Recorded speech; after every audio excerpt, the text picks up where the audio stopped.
This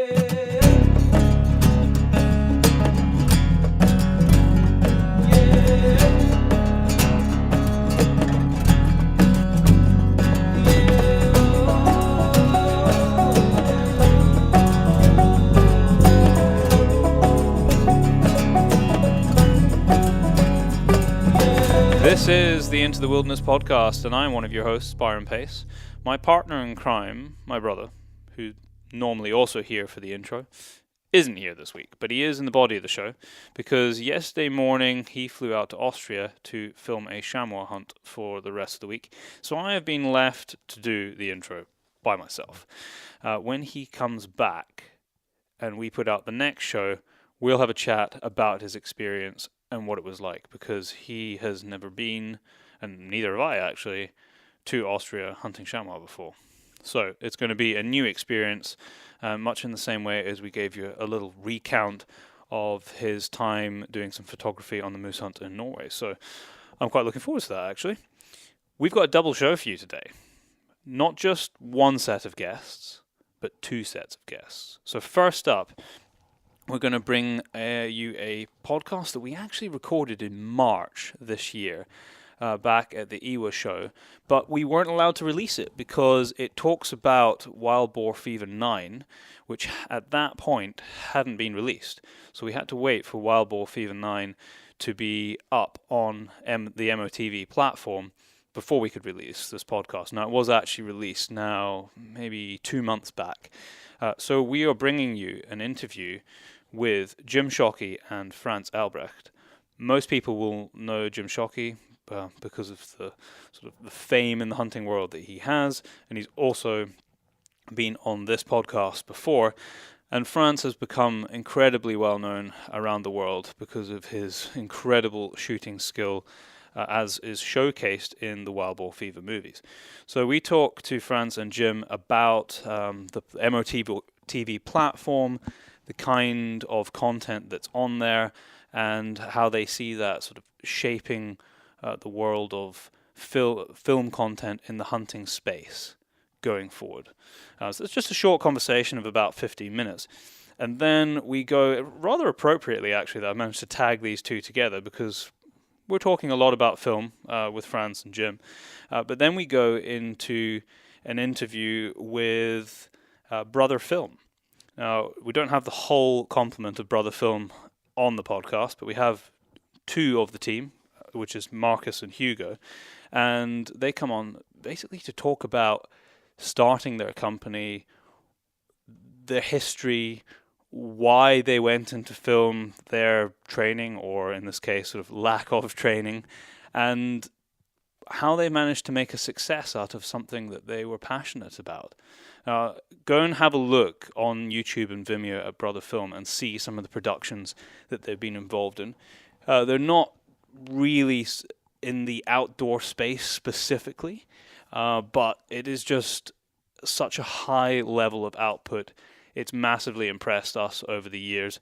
They've worked from people like Red Bull to more recently National Geographic. They did the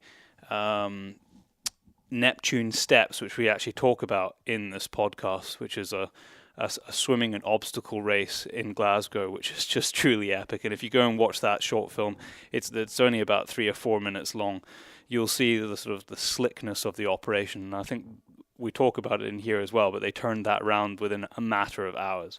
So an incredible team, really interesting people to speak to, and a company that we've taken a lot of inspiration from as filmmakers as well. So it was great to sit down and have a chat with some of the team.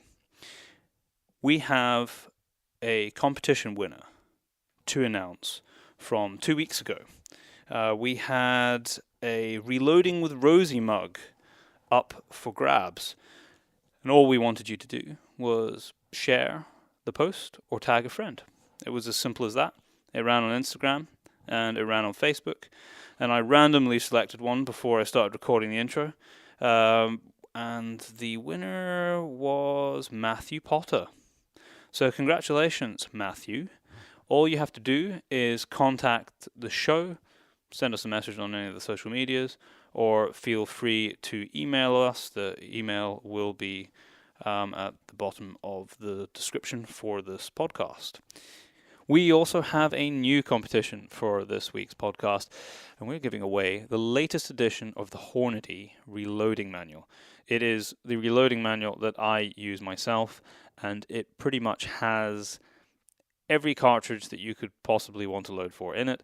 And of course, being the latest edition, not only does it have the latest cartridges like the Creedmoor range, it also has workups for the latest powders as well. So it is the perfect thing to win before Christmas, either for yourself or for someone else, and it's going to be very simple. All we would like you to do is leave us a review, please, pretty please, because it really helps us in the rankings to get the podcast seen. The only podcast app that I don't think you can leave a review on is actually Spotify. I don't think there's a mechanism to allow you to do that yet. So if you listen on Spotify, please just go over to one of the other apps, like iTunes if you're an Apple user, or Stitcher if you're an Android user, and go and smash the big fat 5-star rating and leave us a quick comment, and we will pick someone who has commented, who's left a review since this podcast came out, and one of you will be a lucky winner of the Hornady Reloading Manual. And the last thing to mention before I let you get into the guts of the show is, if you haven't already, go over and check out our website, thepacebrothers.com. On there, on the shop, you will see that we have just released a limited edition number of prints from some of our photography over the last 2 years. They've been selling really well. We have limited numbers of Volume 1 of Modern Huntsman left here in the UK for our European shipments, and Volume 2 has arrived. So everybody who had pre-ordered Volume 2 will either have it or will be getting it in the next day or two. And if you would like Volume 2 or Volume 1 for Christmas, we have them in stock. They're sitting up in our office, so go over to the shop and get that order in. The last date for delivery before Christmas will be on the website, but don't delay, go and do it now so that you are not disappointed. There is also the usual other merch that we have on there, our coffee mugs, our 2 different blends of coffee, and of course our t-shirts as well. If you are interested in what Jim and Franz are about to talk about as they're discussing MOTV, just give MOTV a Google and you will find it. Right now there is a 7-day free trial. So it'll give you 7 days to browse around, have a look at the content. I would direct you towards Jim's Uncharted series. I'd start right at the start. Series 1 is just truly epic. There's also Ivan Carter has a show on there called Carter's War. He talked about it on a podcast probably more than a year ago now. And there is also an increasing amount of European content on there as well.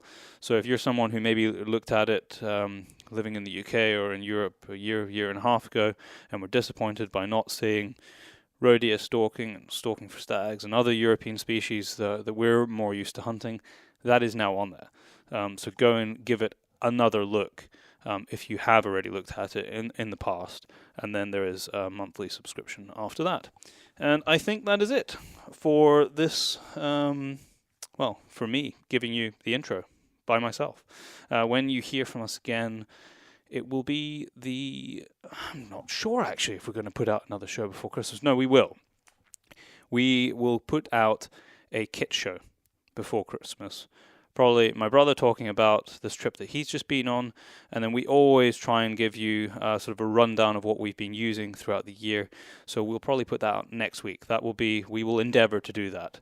A short show about kit and probably a bit of news next week, and then we are going to have a bit of a break and give you guys all a bit of a break from us, and then bring you our first show in the early part of January, because we all know that as you get up to Christmas, between Christmas and New Year, it's family time. You're probably trying to do a bit of hunting, Boxing Day shoots, and all that good stuff. So you're not listening to podcasts, which is absolutely fair enough. So we will bring you a great podcast at the start of January, but make sure you tune in for the show that we put out next week. Gentlemen, thank you very much for joining us on the Into the Wilderness podcast today. This has come at a really great time where hunting is going globally. here we have what we're here to talk about today is a platform where hunters can go and watch and absorb great content. And at a time where there is so much to take in, it's kind of hard to know where to go to find great content. We've got some European content going across to North American content now being available across here in Europe. Tell me a little bit what that journey's been like, Jim, for you. Well, I mean, I'm really excited about it because communication is so important. When there's an ocean between us, and I had no idea about the European style of hunting and the traditions of hunting, and I mean the skill that it takes to do what Franz does, shooting these wild boars. I mean, I can't do it, and I didn't even know it existed. So I love the idea that finally we have a global community that we can be part of, the MOTV. It's gonna create, I think, more and better relations around the world between hunters, but also just between different cultures. Okay, an understanding across cross cultures. Very important. And Franz, what about for you? I mean, for me, just to be able to have the first glance of what MOTV is about over the last few months, and to get to know some of the traditions and cultures that are going on in the US that I've never even heard of, and also looking over to New Zealand and Africa and Australia, it has completely opened a new world for me that I don't think I would have ever dipped into if it weren't for MOTV. So for me, I'm more of a European type hunter. I have gone across to other continents once or twice in my life, but I'm sort of focused on a certain amount of species and a certain culture and tradition of doing things. But to be able to see what Jim does and where you have been with your series Uncharted, it's opened a new dimension of what the possibilities are and what there is to experience. And it's not just to hear it in stories, but to see it in pictures brings it alive in a way. That I've never seen anything like that, or I didn't know that things like that existed. So for me, it's an experience that I think will be incredibly successful across all different types of hunters, or even just people who are outdoorsmen and fishermen and guys who love the outdoors.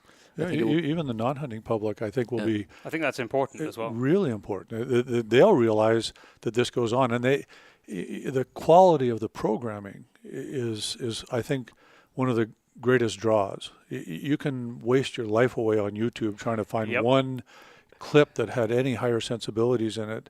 Anything that would actually teach There is a lot of junk out there. Yeah, that's the problem. The world is full of substandard quality images that you got to sort through. Who wants to do that? MOTV has already done all that. You have the best of the best from around the world. I can watch Wildboar Fever.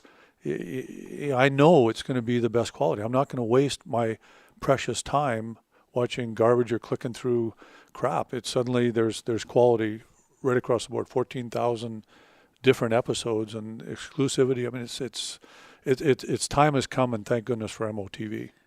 It was one of the things that totally blew me away when I first saw your Uncharted series, however many years ago. That actually first came about, and credit to your son, who I know was a massive part of that.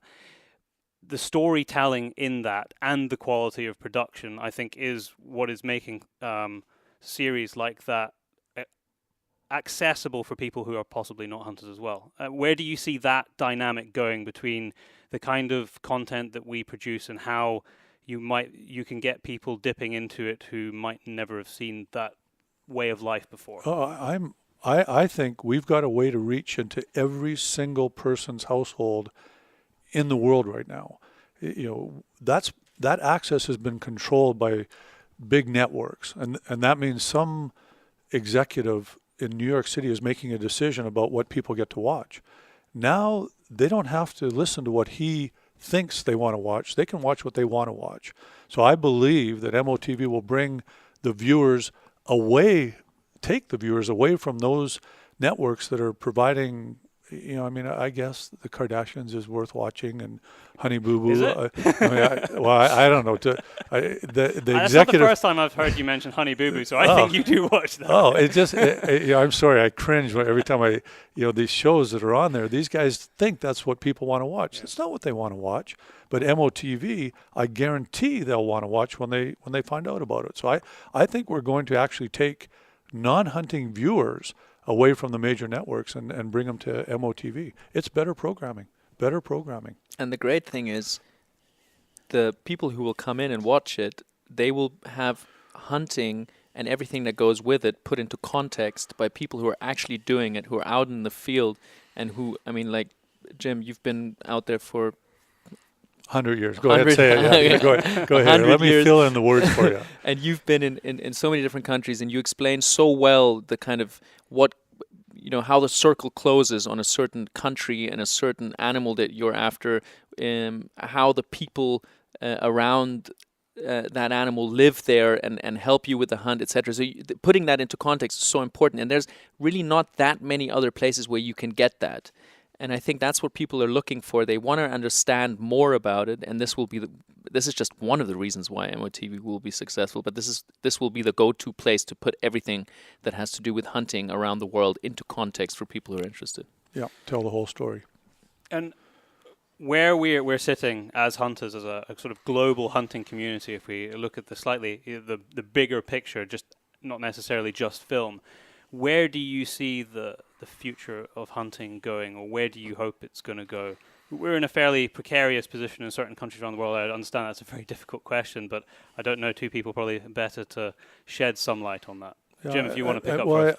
I mean, the wildlife around the world is in a war for its very existence. And I don't mean in places like here in Europe. You've got a good control on your wildlife. You're biologically balanced, hunting and your conservation is time proven.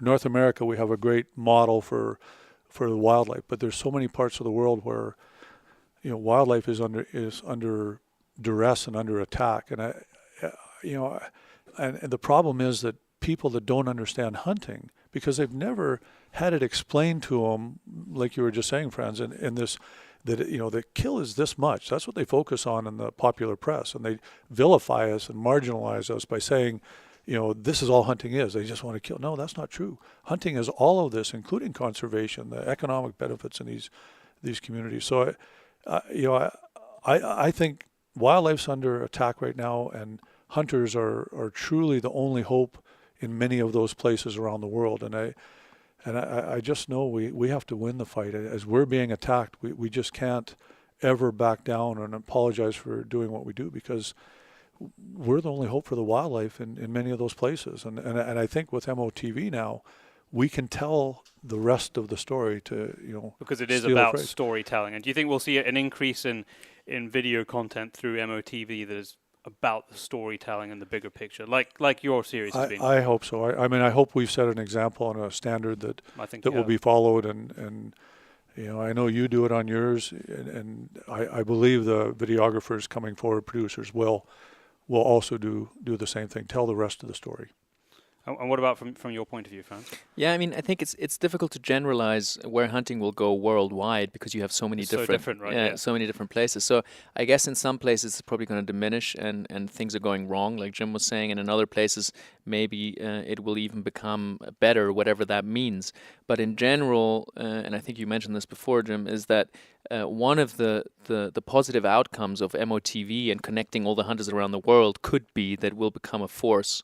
Not only regionally, as we are right now, fighting for certain things happening in a certain area, but together we could make something happen worldwide that would help hunting and conservation everywhere. And I think that would be a wonderful thing, and I think there's a good chance that will happen. Yeah, we'll be stronger globally. Our message will be disseminated in a better way. So again, MOTV, it's the future. I agree. The more understanding that we have of the different ways that we do things around the world, we're normally pointing in the same direction, but we might do things differently, and understanding that and being able to explain that within your culture, what someone's doing in North America and the reasons why they're doing it is important. Yeah, as long as I never have to wear like a tweed coat. It'd be a little disingenuous if I actually don one. But I think you'd look rather fetching in a tweed coat. I'm sure it can be arranged for tomorrow. I'm not telling the truth because I've got one in my suitcase. I'll be wearing one tonight at dinner. Okay, good. Gentlemen, I know we have to wrap up now, but thank you very much for your time, and I'm very much looking forward to seeing what the rest of the content's going to be as the years come by, and anybody can Google MOTV and all the information will be there for them to sign up, and I think at the moment you can sign up and there's a free month as well, so you can go and dip in and see what it's all about. Sooner the better. Thank you very much. Thank you, guys. Marcus, Hugo, thank you for joining us on the Into the Wilderness podcast. We have followed your work for quite a few years now. As filmmakers ourselves, it's the stuff that you guys have been putting out has been right up there in terms of aspirations as to the kind of quality of content we want to achieve. So massive congrats on building out the business to where you have now, and being involved in the projects that you've been involved in. But if we rewind back a little bit so people can understand where you guys have come from. So you're two members of Brother Film Company, but where did it start for you guys? I'm Marcus and we've got Hugo here as well. So it's two of the three original brothers that sort of started the company. Actual brothers? Officially so three brothers. And we officially started the company 6 and a bit years ago. But I think it's just past 6, isn't it? Yeah, just our 6th sort of birthday last month. But unofficially, we've sort of been making films for something like 18 years. Yeah, must be about that now. I think I was about 12 when we started sort of properly, and so Hugo would have been about 8. That's hardcore. Starting your filmmaking career 8 years old. So so I was making little skate films with our dad's old VHS camera. It was harder back then. It was way harder. It was, yeah. We the camera didn't even have a working battery, so we had to have it plugged into the mains all the time. Extension cords everywhere. Yeah. So filming skateboarding with that wasn't the easiest, but it was a good start. I was going to say, from 8 and 12-year-olds filming skate films, that's sort of primary school into secondary school. But at that point, had any of you realized that this is what we want to do?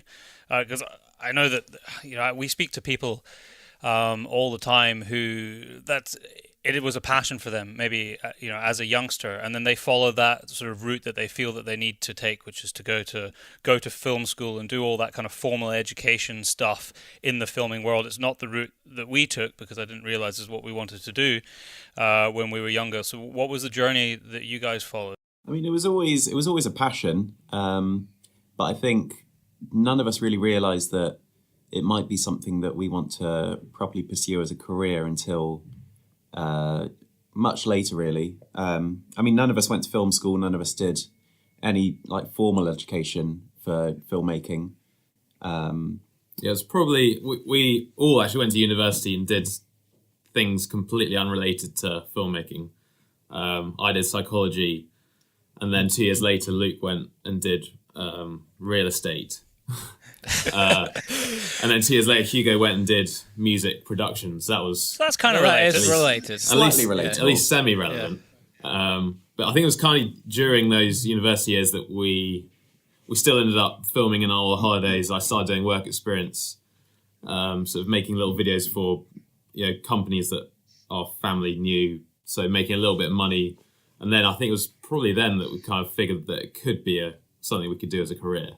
And at what point did you guys take the plunge? Because I know for us there was this period when we set up our film company that one of us was still working to try and support the company, and at some point you got to go both feet in and just do it because there's not enough time in the day. How did you get that balance? Because I know it's something that a lot of people ask us about in business in general. Just generally in business. How do you make that leap from the day-to-day drudgery of your very average 9-to-5 job to starting your own business where you're all involved?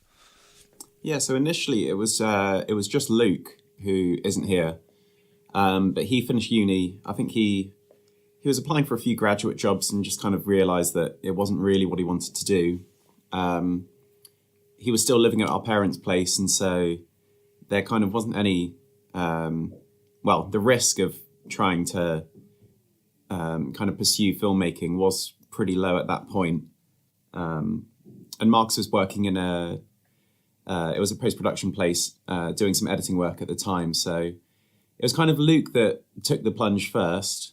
And any shoots that we had lined up, kind of Marcus would help out. If I had some time off from uni, I would go and help out on shoots, and we kind of made it work for the first year or so that way. Yeah, I think it probably was about just under 2 years working like that. So yeah, me and Hugo chip in whenever we could. I would do it after work when I got back in the evening. And then eventually I managed to get quite a good deal with work where instead of getting a pay rise, I negotiated to do 4 days a week with them rather than 5 for the same pay. So then I'd had a day a week then with Luke, and we'd try and plan shoots around that day. So there's always 2 of us on shoots, and edit scheduling, we could sort of manage around that. So that was a really good step, I think. Yeah, you just got to be prepared to kind of graft it out and just feel your way and do what you need to do to make it work. Yeah, totally. It took, a good few years to properly get off the ground. It was definitely not a sort of instant thing. It was a very slow, gradual climb, I guess. Yeah, a lot of people think it's kind of a overnight success. Yeah, it's an overnight thing that you can just jump into without realizing that actually, there's a lot of unglamorous aspects when you're building out a business to begin with to enable you to actually run it full time. We were actually definitely talking last week. We were on the Isle of Skye doing a photo shoot, and we were saying when we first started the company, we're coming into our 4th year now, that when we first started doing stuff on the Isle of Skye, we slept on a barn floor to just do the job that we had to do because that was the way we had to do it. The second time we went back, we were on this really dank bothy that had water running down the back of it. It almost had more water inside than outside it. It was a couple of 100 years old, but you just do it. And then the last time, a few years on now, we're actually in a hotel. so you just got to do what you got to do. The progression. Yeah. You guys must have had totally. similar sort of stories like that. Yeah, there's definitely a lot of unglamorous jobs at the beginning. I mean, at the beginning, they're pretty much all unglamorous jobs. And I guess, you can just sort of tell when you're getting those less often and having, I think you can sort of tell that it's going in the right direction when you become, I don't know, more and more of your projects you're sort of really proud to put on your, social media accounts, and then you can kind of tell that you're doing something right, I guess. How did you sort of sharpen up your skills, your video skills and your editing skills? Obviously, there's a lot of learning by doing, and you learn from your own mistakes. But were you looking to anyone? Were you getting advice? Were you learning it online? How did you guys shape that? Because you've set a very high bar where you are today, and obviously we all improve as time goes on. But what sights did you have? Did you set your sights on in terms of that? I think a lot of it was just kind of using references and just kind of referencing from films on Vimeo that we kind of aspire to make, and all from that part. I think initially it was probably skate films. There were these skate films. Ty Evans, he's like a skate videographer. He was producing some of the really cinematic films. Using, I think at the time, is using like dollies and I don't think gimbals were even around then, but using sort of much higher end cameras than any of the other skate guys were using at the time. And I think that kind of style influenced us quite a lot. Yeah. But yeah, nowadays it's more, like Vimeo staff picks. I've got a folder full of hundreds of those. Inspiration. Yeah, definitely. But in terms of learning skills, I think a lot of it was just practice, really.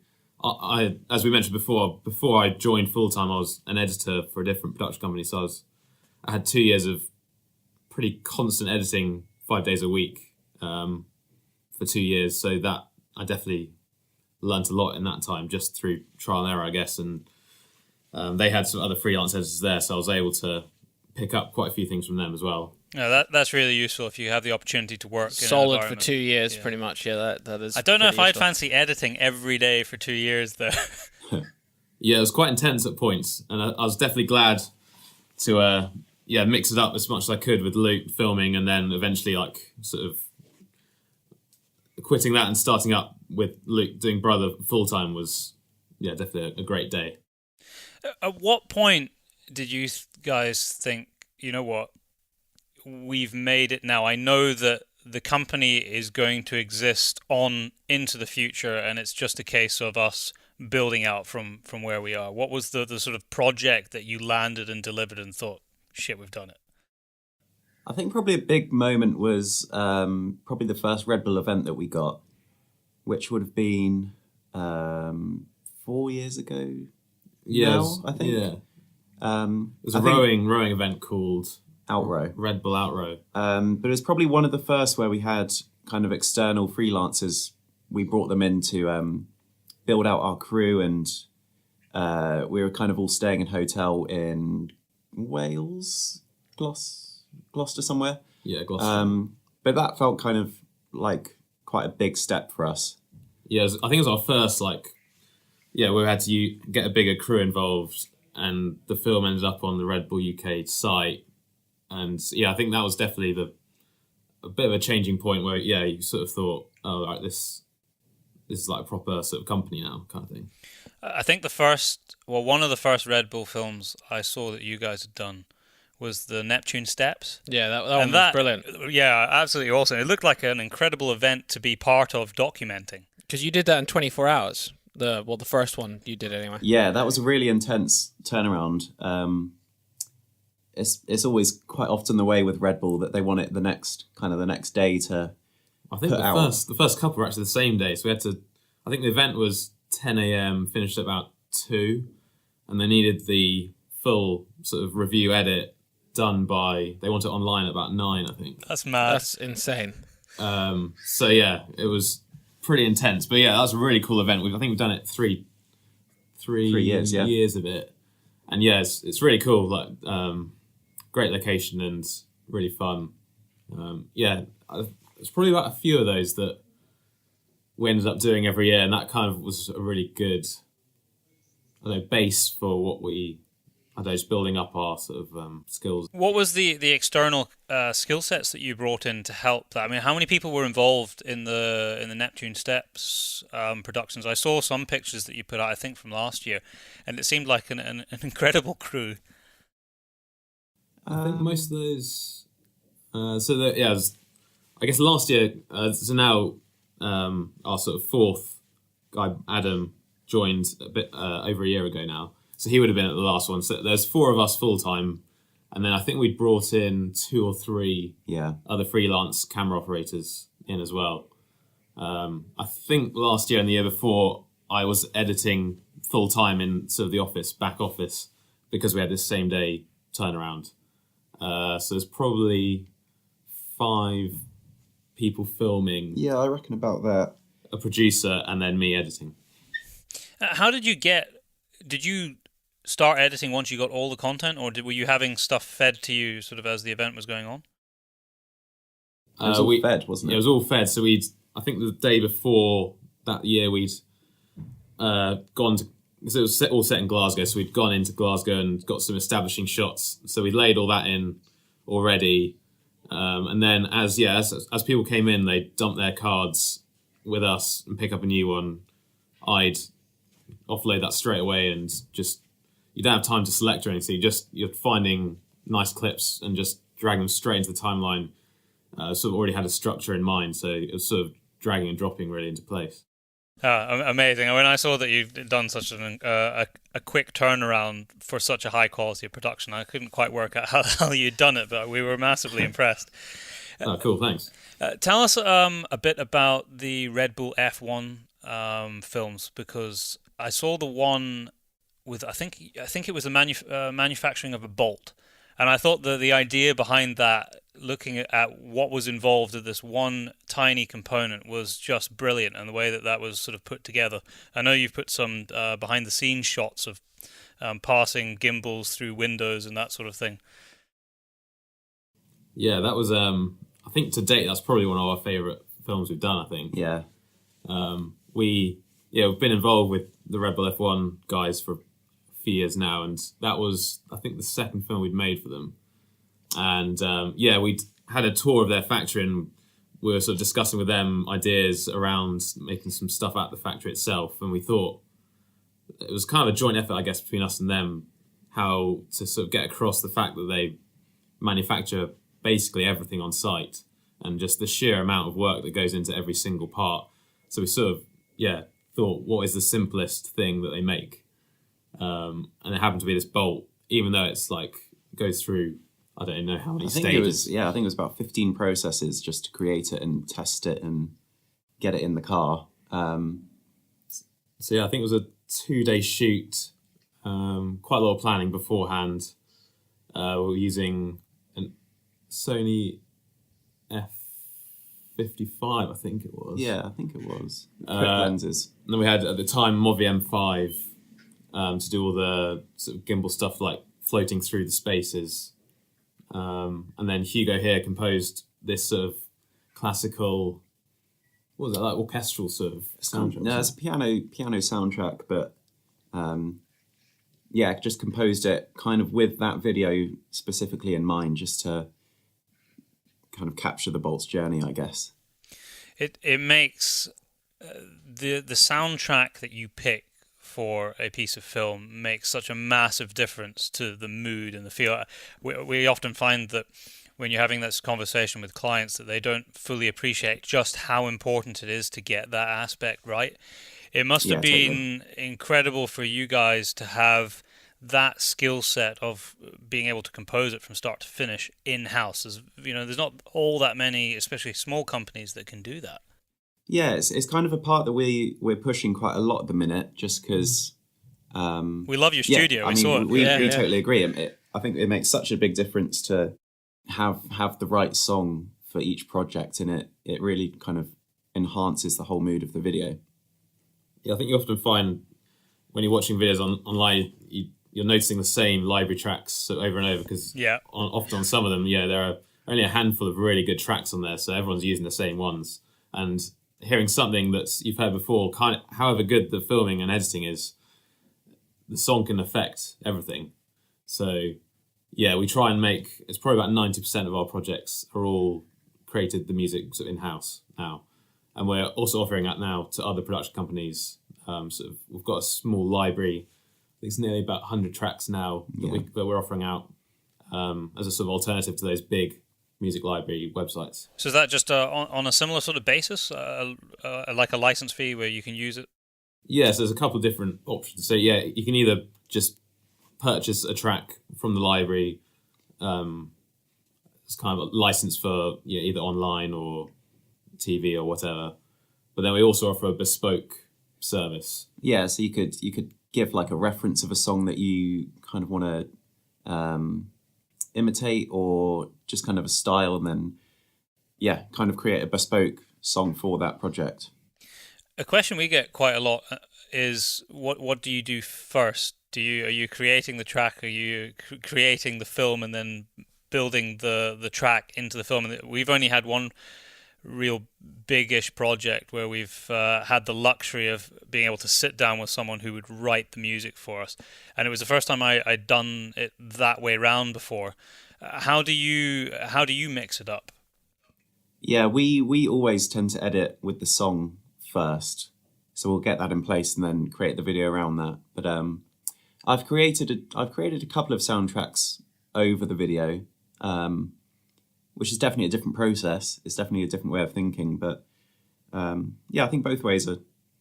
I think with our own stuff, it's normally when we're, I guess, looking at references, references for the filming and editing. We're also looking at music references for what kind of music we imagine would go well for the video. And often Hugh will have that composed before we even shoot. So it's often quite early in the process. Yeah.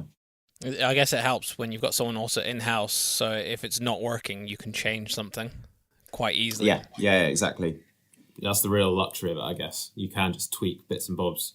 If you want a sort of, I don't know, a slightly bigger drop or a longer hold on the end frame, you can easily just tweak it. Yeah. How has the advancement of technology changed what you do? I mean, even since you've started your company for real since day one, you will have seen quite a big difference. But considering you've been doing it since you were 8, you will have seen a massive difference in technology. It's just moved so fast. It's all at some point it's almost hard to keep up with the changes that are occurring. Yeah, massively. I mean, since we started, it's kind of gone through the whole DSLR era, and then kind of drones have been introduced. So our first drone, I don't think gimbal technology had quite come around, so we just had kind of a GoPro strapped onto it, and it was just the shakiest thing. We remember. And then kind of gimbals came around, and then drones have just kind of got to the point where it's just expected that you've got kind of a drone establishing shot in a video. I think when we started, well, obviously we were just on mini DV tape after the VHS camera. I remember getting our first HD camera. Yeah. That was still on tape, I think. And then, then we were in the SLRs for a few years. And I remember getting the MOTV M5, and that was a real game changer when that came out. I think we had the first one in the UK, I think so. And we tried to get on the drone thing quite early on. So we had this enormous 8-rotor thing that, was in the biggest flight case ever, and it could fly for about 5 minutes before you need to change the battery. How times have moved on. GoPro 2 on it. So it was definitely a completely different world. And that was only about 5 years ago. Yeah. Like you were saying, it's kind of expected to have a drone shot in everything. Do you guys, you're watching everyone else's work. We tend to see sometimes now filmmakers being a little bit lazy, where the drone is being, I guess, overused. It's a bit like slow motion. Yeah, just completely overused in the film, and it's a bit of a lazy way to make a film in a way. That still looks kind of good. Yeah, we agree with that. You definitely see it, a drone establishing shot where it's just not necessary at all. We're definitely aware of it, and we've been, I don't know, we definitely like to only use drone where it sort of actually will add something to it and will create a shot that's, completely different and needed, I guess. I think also with gimbal, kind of everyone's got a gimbal these days, so a few projects will kind of choose to just have it handheld and have that shaky look, and just to separate away from kind of the trend and the norms. Yeah, definitely, yeah. I saw the recent film that you did for one of the music festivals, and you had filmed some of it on an old 8mm? Yeah, that was a Super 8 camera. That was incredible. Yeah, that's really fun. We got that a few months ago, and we've used it on 2 or 3 projects now, and it's so fun to use. It's the complete opposite to all the other cameras we have. Just the ease of use. You just chuck the film in, just press the trigger, and all you have to do is focus, and that's it. Is that it? Yeah. You have, I think it's about 3 minutes per roll. So, and you've just got a little timer ticking down. So it's quite nice to be so careful about what you're shooting, and you're so aware of how little sort of film you've got. Yeah. Because we're pretty spoiled these days, whether it's taking stills 3,000-4,000 raw images later, or your digital film. It doesn't really matter as long as you've got enough SD cards to offload it. Yeah, exactly. It's sort of the antithesis of that, which is actually quite nice sometimes. How much does a roll of film cost? That's not something I've ever looked into. The roll is about 30... It's kind of the whole process of buying the roll and then getting it developed. Sure. I think it works out about £100, doesn't it? It's not something you just want to be snapping for the sake of it. No, it's definitely, exactly. Definitely want to choose what project you're using it on, and save. I think you're talking about Lost Village Festival. I was, that we did recently. Yeah. I think we used 2 rolls of film on that, so that was about £200 to do that. But quite a lot of that, the 6 minutes of film that we got, actually made it into the final piece. That was that was really cool. So Something a bit for different. value for money, it was worth it. Yeah, I think so. Yeah. Yeah, I think it added quite a lot to the film. It looked a bit different to your standard Yeah, really Well, unique. sort of 4K stuff you get now. What's the digitization process like once you've got the film? So we have to send it off to a company. I think that it actually goes to Germany, Yeah, I think so. gets processed and digitized there, and then they'll send it back, and it just comes as a sort of WeTransfer type file. I think it's a ProRes, so then you just stick it straight in your timeline. It's always quite an exciting day when the file comes in to download. Yeah. Because there's no you can't preview it like you do on a digital camera. No, not at all. Yes, you've never seen the shot, and often it's a month later, so you can't even remember what you shot at all. So it's often a complete surprise when it comes in. That's pretty That's cool. I exciting. like that. I like that. Now, I know we were just talking about drones, but I'm going to go back to them because it's actually a question we get so often. We get so many messages from people, emails, asking us what drone should I buy, how are you filming this, and so on. I know you said you started with the big, it would be a 8-bladed drone, and now I know you've got the Inspire 2. Just can you go through the drones you've had and what's worked really well for you guys? We've always operated as like a 2-person drone team, so we're actually quite restricted on the drones that we've used. So we kind of jumped from the big 6-8 rotor ones, which we had a GH3 and then GH4 under, and then we went kind of straight to the Inspire. Yeah, with Inspire 1 for 2.5 years, and Yeah. then about, nearly a year ago? Or Probably a year ago, so yeah. got the Inspire 2. So yeah, it's funny how you a few years ago we were using these massive things, and it's gone much, much smaller, which seems counterintuitive, but Yeah. And then similar to that, the Mavic Pro, I think we're definitely eyeing it up to get at some point just as a quick thing that we can just always have and send it up quickly. And Yeah. I mean, that's the Mavic Pro is something that we use quite a lot, but if we had the choice, we wouldn't use it, but it's just because of the locations, like you just said, Yeah, exactly. throwing it up quickly, and particularly if we're on projects which involve really high mountainous terrain, it's impossible to carry an Inspire up with you, even though the quality between even just the Inspire with the X5 camera and the Mav is like night and day. So it would be worth it for the Inspire shot, but it's just in a weight sense, it's just not. You can't do it. It Depends on the project as well. I mean, if you can hire an extra few Sherpas or something, then Exactly, yeah. I think it all depends on the project. Earlier in the year, I think it was sort of from January till March, we were doing a 6-part National Geographic sort of online series. And yeah, we were very restricted on crew for that. So for a couple of the shoots, we had a really great freelance videographer called Ed Fusay. Big up, Ed. And it's literally just him and a producer. So he had his Phantom 4 Pro. I don't know if it was on his back or in a bag. I think it was just strapped to his rucksack. So he had an FS7 and his drone, literally just him, and he was able to take it up on top of cliffs and fly it himself. So it definitely depends on the project what drone is sort of best suited, I guess.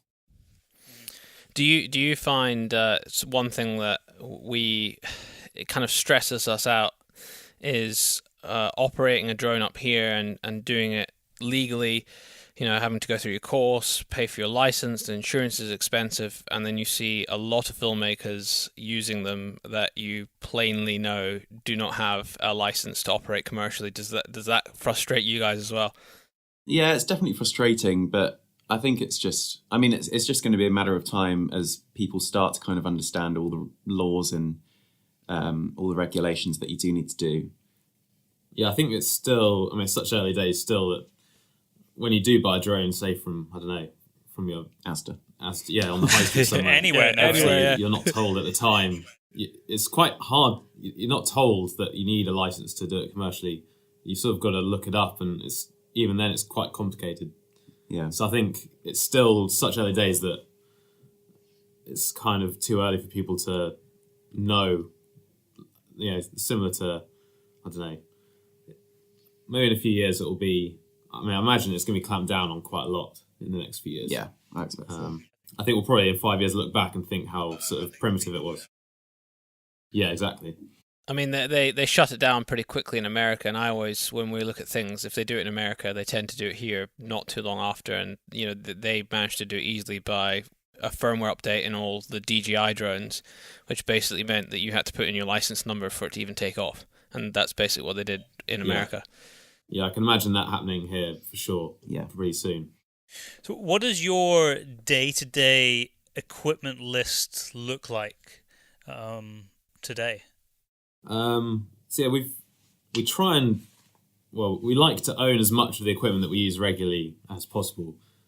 I don't know, a couple of reasons, I guess. It's sort of to keep, even on a small budget thing, you can use equipment that you wouldn't normally be able to afford to rent, and then I think you just get to know your equipment so much better, and you just, I don't know, I guess you just know it inside out. At the moment, we've recently upgraded our sort of A camera to a Red Gemini. With the big boys now. Yeah, exactly. Yeah. So that was a big moment doing that. It's definitely been on our wish list, since we started, really. Yeah, I think we'd been eyeing it up for probably a year and a half or so, and then they just announced the Gemini, so suddenly it was affordable. It was kind of slightly more affordable than the Epic would be. I was just going to say, it's got almost a sort of a cult following now. The Red user. Yeah. That was very exciting. So that's our big news, I guess, on the equipment front recently. Other than that, we've got an FS7 and FS5, which we've used for the last sort of 3 years. That's been, we've used on everything. So those are our two kind of B cams, I guess, now. How do you find the matchup? Matching those up with the Red, which is obviously a completely different company. Yeah, using it with the Red's a bit tricky. The FS7 holds up okay as a B cam with the Red. The FS5 is a bit trickier. Yeah. But we've got the Shogun Inferno recorder / monitor on the FS5, which helps that out a lot as well. And then, other than that, we've got the Inspire 2. MOTV Pro. And that's probably it from the regular stuff. Lens-wise, we just kind of either stick with just a Sigma for kind of all the shoots that you don't want to be faffing with primes. And then for more like a studio shoot, we tend to use just our Zeiss primes. But I think that's probably an area where we probably wouldn't branch out so much, because... What lenses? If you're going to pick some nice lenses, then I think there tends to be the budget to be able to rent in the nice lenses. Yeah, I suppose so, yeah. And there's less to fiddle with on a lens as well. Like you were saying with a camera, there's instinctive things that you need to be able to use quickly on a camera in order to capture shots sometimes, whereas the lens, there's only so many things you can twist on a lens to do what you want it to do. Yeah. And often you've created a load of presets in the sub-menus somewhere that if you rented in a FS7, say, it'd take half an hour just to get all your little settings that you've put deep in the menu back in. Yeah.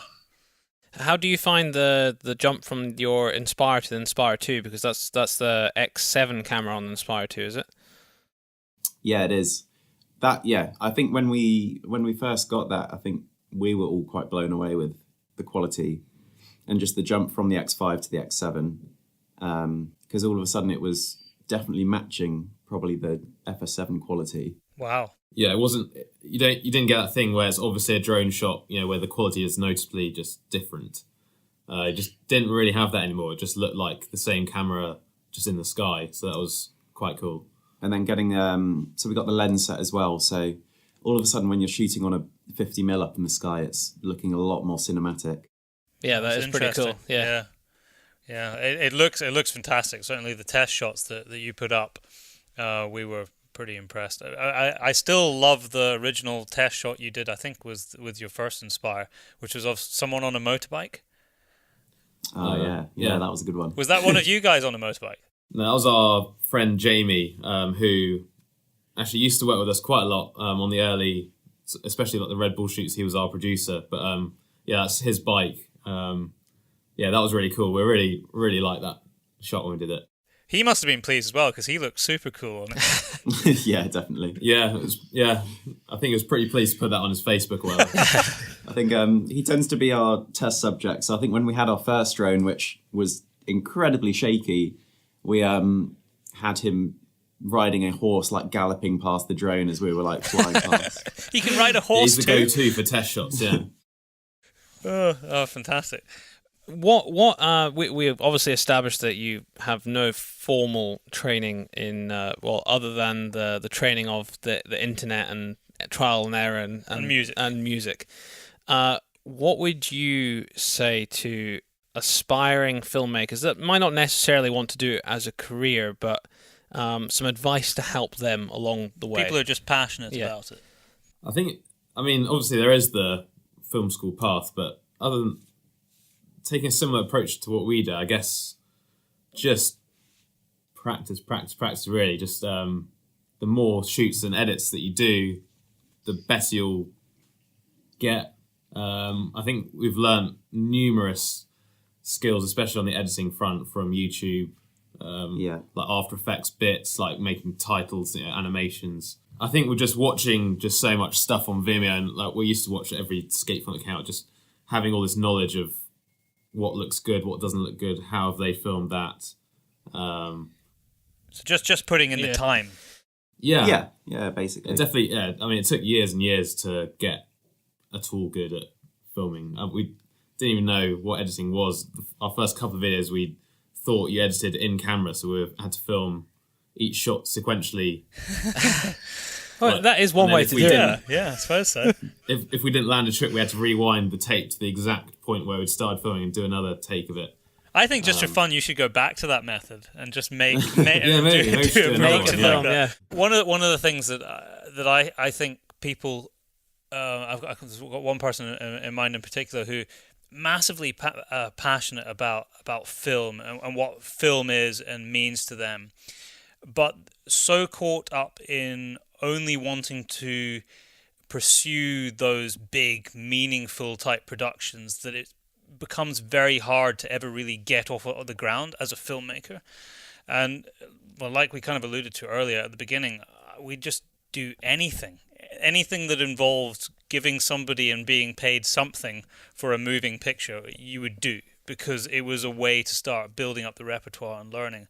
And I think maybe some people are a little bit too precious in terms of the kind of filming that they do, and it tends to be, without wanting to broad brush too much, it tends to be often when folks come out of film school because they have this preconceived idea about exactly the kind of films they're going to make. Yeah, I can definitely understand that.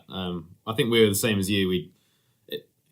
For the first few years, we literally had to take whatever was handed our way. You don't really have the luxury of being precious at all about what you're saying yes to. And that is, again, like part of the way that you learn and get better is doing all those sort of super low budget, very unglamorous shoots where you just hone your craft, I guess. And also just getting initial work, because we never really market ourselves. It's always word of mouth from other people and other people that we've worked with that kind of brings in the new work, and that wouldn't happen unless we take that initial things. Yeah. So I think it is definitely about not being precious about, especially first off, a job's a job, really. Now that you're in the position that you're in, what are the kinds of films that you really like to get your teeth into, if you can choose? I think nowadays probably much more directed, kind of slightly more narrative-driven stuff rather than the sort of events that we cut our teeth doing. I think it's more creative, storyboarded, often quite creative shoots that we've done a few of this year that I think we've all massively enjoyed and want to do more of. Yeah. But then similarly, it's still in kind of every single... It's still in such a broad area, so it's still kind of fashion stuff and car stuff and just kind of brand films. And I don't think we're not at the point where we want to kind of Specialised, single ourselves into a single market. Have you ever done any documentary stuff? Not really. No, we did it's not a documentary. It was about 7 minutes long, but I guess short documentary about a Formula 2 driver. I think that's in April this year. I think that's actually like one of the longest things we've ever done. Yeah. Weirdly, we're so used now to be doing 90-second max stuff. So just super it's actually sleek, quite blow a you different away. skill to be able to craft a even 7-minute film is a very different skill to doing a 90-second promo. I think that they both have their own challenges. It's sometimes hard to explain the kind of work that is involved in producing something so short and slick and getting the right message across. Yeah, it's completely different skills, and especially the longer stuff, getting that ebb and flow. It's not just a sort of build to the end. You need these sort of wave-like sort of peaks and troughs. One other thing that I know that we have I'm guessing we have in common is possibly a love of Land Rovers, given that you have a Land Rover as your main bus for doing your film shoots. How did that come about, or is that one of yours particular passion, or just a convenient vehicle? It was right when we started it. I think officially it's Luke's Land Rover. It's probably about 5-6 years ago we got it. It was, I don't know, we've always liked Land Rovers, and it seemed like an amazing sort of shoot vehicle to have. It stands out. It definitely stands out, and it's probably been the best marketing thing we've ever done. Because even now, every shoot we go on, someone will comment on the car. We've been driving down the motorway and had people Instagram us. That's brilliant.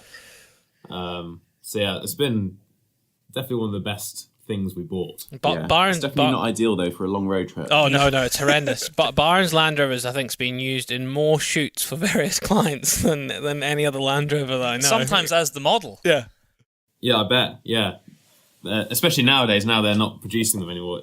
They're very desirable things. Mine's in a slightly more sorry state than yours at the moment because it's in bits in the garage being refurbed. But that sounds familiar. As most Land Rovers eventually will be at some point in their life. Oh yeah, definitely. Now I'm going to ask you a question, but you've got time to look this up. Instagram has become, over the last few years, especially in the last year, one of our biggest tools for business like yourself. We've never advertised our company. It's all word of mouth. But Instagram, for showcasing particularly our pictures, is a really useful tool. But we find it, when the accounts we follow, people like yourself, give us a lot of inspiration. Can you give us a couple of accounts that people should go and check out? You can. I'll give you time to check on your phone. You don't need to answer this second. Okay. All right. Definitely ones. I mean, we've got a filmer friend called Stefan Knight, who has a great Instagram account. He's primarily like a MOTV Pro operator, but he's got a great account. He's constantly doing really interesting looking, amazing shoots. I think he's just the busiest man that I think I know. Yeah. So he's a good one.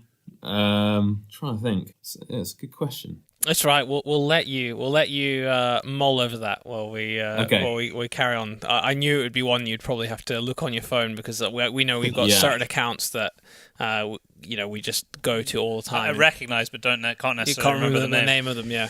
I wanted to ask you about one shoot in particular you did, because he is was a guest on the podcast about a year ago, and that was Sean Conway. I think I'm not wrong in saying that you filmed the Barbour shoot with him.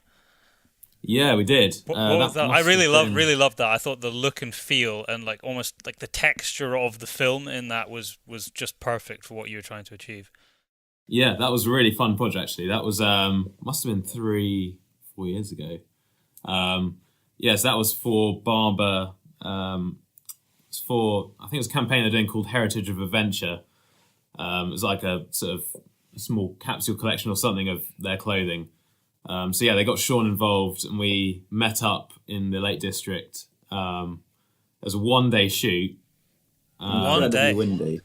yeah, one day we got up, obviously pre-dawn, hadn't recce'd, we didn't have time to recce, so we just turned up. Sean knew the area pretty well, as I'm sure you can imagine.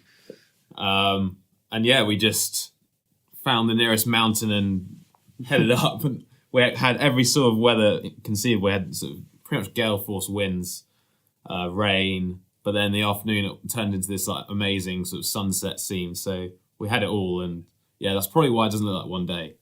I mean, it was perfect for what you wanted to achieve. Yeah, The weather perfect. was ideal. It was great, yeah. I think that was GH4, Panasonic GH4 on our MOTV M5. And then we had, I don't know if we had the Inspire, we had some drone shots, but I think it was our big 8-rotor thing at that it point. probably would have been. Amazing. The one shot in there, I like the concept of it, of him taking the pictures, but the one shot in there that always stuck with me was from inside his Land Rover, coming out the window. Yeah, that was really cool. Yeah, we just came with that at the time. We wanted to do one of those gimbal shots where you're not quite sure how it's done. And then found this really nice looking lane up the hill. And yeah, I think I don't know. I think it was just one take. We were so pushed for time that we didn't have time to redo anything. Can you tell us anything about the new work that you're doing with Barbour? I think I saw you put up some pictures recently. It looked very, very cool in the sort of cutting room and of design and. Oh yeah, we did. That was a sort of set of. I was just for Instagram stories, a campaign. I think it was 10 films sort of split into 5 Instagram stories each, all about how some of their new collection is inspired by some of the original pieces from Barbour, decades and decades ago. So it's kind of looking back at their past and how that's influencing their sort of newest stuff. Is it out already? Yeah, it's been sort of running purely on Instagram stories. It's not even on sort of maybe their... that's why I missed it. So once it's gone, it's gone. Oh, no. Yeah, so I don't know if they've all been run yet or if there's still a few left, but... Hopefully they end up somewhere at some point. Yeah. But that was quite fun. They're really nice guys to work with. No, I've got another. I know we're going into like every advert that you've ever made, but another one that I really like, but was the one with the Audi car and the crop. That yeah. I don't even know. How did that come about? That was a really interesting one. So it was through an agency who they run the Audi kind of monthly magazine that is sent out to all the customers. And so they were sent. No, that's what the new Lunar Rover, I think, is made by Audi. I'm not sure if it's gone to the moon yet, but it's definitely going at some point. And that's so the space one. That wasn't the crop circle one. Oh, the crop circle one. Yeah. Oh. No, I don't know about the moon one.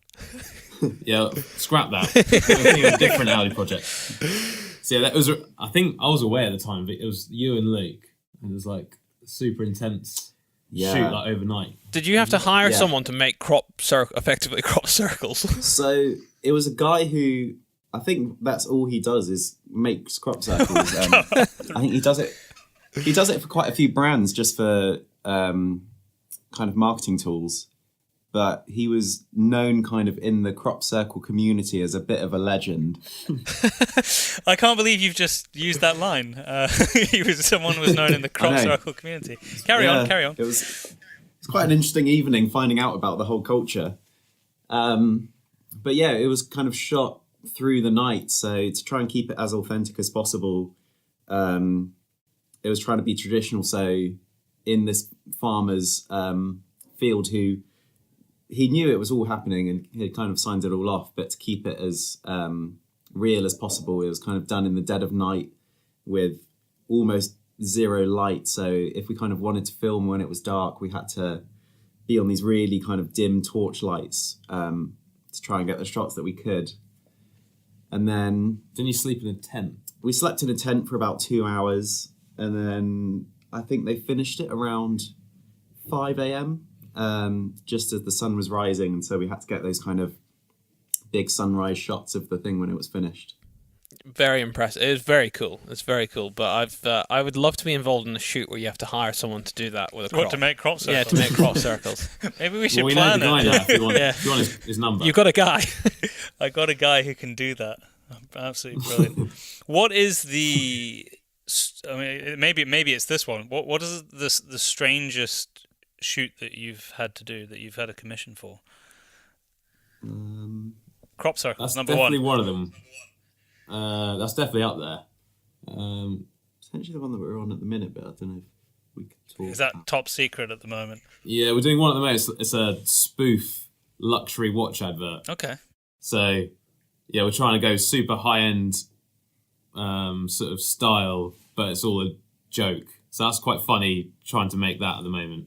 So Hugo's sort of made a really sort of serious, cool sounding, like those classic watch adverts.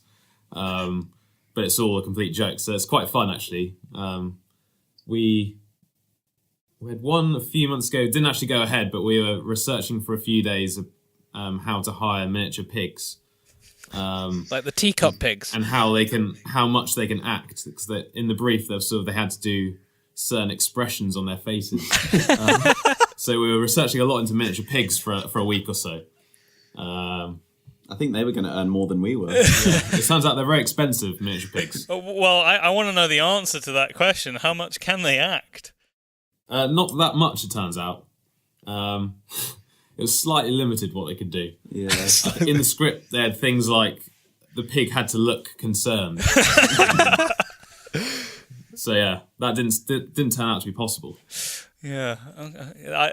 I don't know if there will ever come a time in our career where we have to look at hiring miniature pigs, but if there does come a time, but the thing is, it might do. Maybe.